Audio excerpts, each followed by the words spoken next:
Welcome, folks, to almost the end of the line. We embark on our discussion of the last chapter we are reading together. It is DeWitt's chapter 30, which concerns implications of evolution for religion and science. We're going to break that down into two parts. In what would have been your in-person lecture, I will discuss the implications for religion, and then I'll record a separate lecture about the implications of evolution for ethics. Since we're doing this asynchronously, both of these are going to be recorded in the usual way, and probably both will be broken down into two parts. This is almost certainly the least successful chapter in the book, which is not to say that DeWitt is wrong, it's to say he's tackling an awful lot of seriously controversial stuff. He knows it. There's a lot of stuff left out. I'm going to have to depart from his treatment in order, I think, to clarify matters. So I'm not super happy with this discussion, but it raises issues that are of the first importance. Even those of you who are a little tired of direct philosophy of science by now should find it refreshing and engaging to see the connections between science and religion on the one hand and ethics on the other. In our first lecture on evolutionary theory, I largely agreed with DeWitt, though not entirely, and he and I were both hard on people who misrepresent Darwinism. You see all kinds of objections to evolution by natural selection that seriously misrepresent or otherwise misunderstand the view. I think that DeWitt somewhat misrepresents and misunderstands traditional theism in this chapter.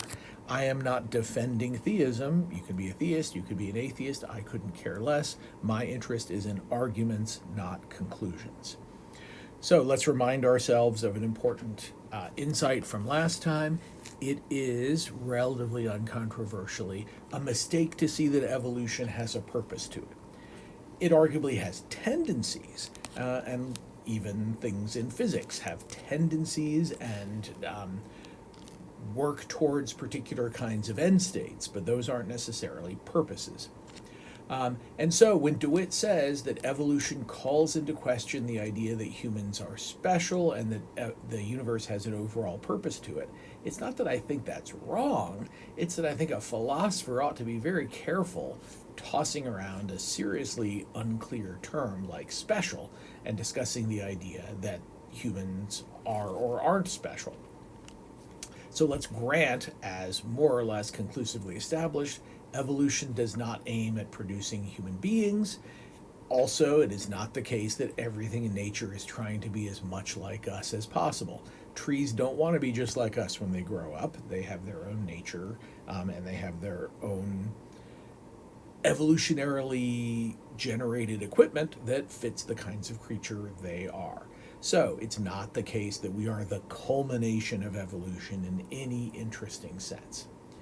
It does not remotely follow from that humans aren't special in some senses that might well matter. And by the way, special is compatible with being especially good and or being especially bad. If there's anything worth calling God, then God might have reason to value creatures like us that might be capable of worshiping or otherwise obeying or interacting with such a creature.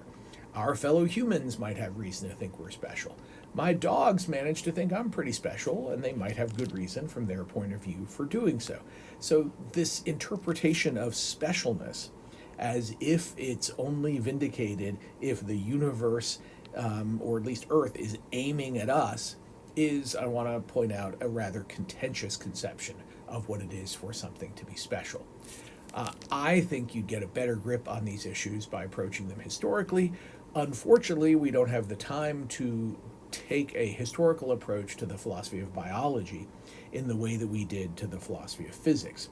Had we done so, we'd see the philosophy of physics and the philosophy of biology and the philosophy of religion all coming together really almost in all of European intellectual history prior to Darwin.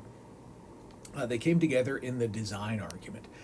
Philosophers like Newton and almost everybody in the tradition thought that they had empirical evidence of purposiveness throughout nature. This is manifest in Kepler's clockwork metaphor, among other things. this idea that the parts of nature fit together, that organisms are adapted to their environment. Most scientists and philosophers, at least pre-Darwin, thought they had lots of evidence of what David Hume calls the curious adjustment of means to ends. That is to say, they thought they could look and see what things were for. And so purposiveness, note what an Aristotelian idea this is, looked like it was empirically discernible even if you had a broadly mechanical conception of the universe. And so we've talked about Kepler's clock metaphor. William Paley, one of the great defenders of the design argument, argues that if you were walking on a deserted planet and you found something with dials that we would think of as a watch, you would have evidence that intelligent beings had been there. And people like Paley and Newton thought that when you looked at the universe, you saw the pieces working together in much the same way that you would see the components of something like a watch working together. This is the clear relevance of Darwin to philosophy of religion. This is the clearest place where philosophy of science starts to depart in important ways from philosophy of religion. So Darwin shows you in some detail how in the biological realm you can have apparent purposiveness without there being a purpose.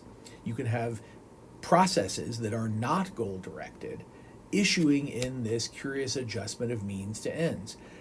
Nobody is trying to generate organisms that are well adapted to their environment, but you're going to get it via this process of natural selection and survival pressures.